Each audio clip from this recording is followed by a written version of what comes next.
Welcome to today's episode. I'm gonna show y'all what to eat out here so you don't starve like a dumbass. The forest is full of free food. Let me show you how to save pack weight and stop starving halfway up the trail. Y'all cry about food, but there's a meal every 10 feet out here. You just ain't looking no hard enough. Slug fat base. Mushrooms optional.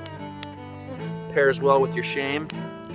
Crunchy, sappy, and full of mystery protein. Perfect for gluten-free hikers with no standards. Swamp rats, flatten them, sear them, ignore the squeaks. Adirondack smash burgers, baby. I mash salamander guts, algae, and raccoon spit and spread it on bark. That's backwoods brie, baby. I churned this from a lactating squirrel.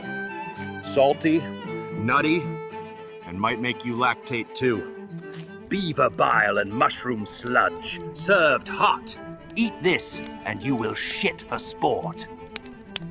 Still starving out here, that's on you. The woods fed me, fueled me, and probably gave me worms. So, worth it.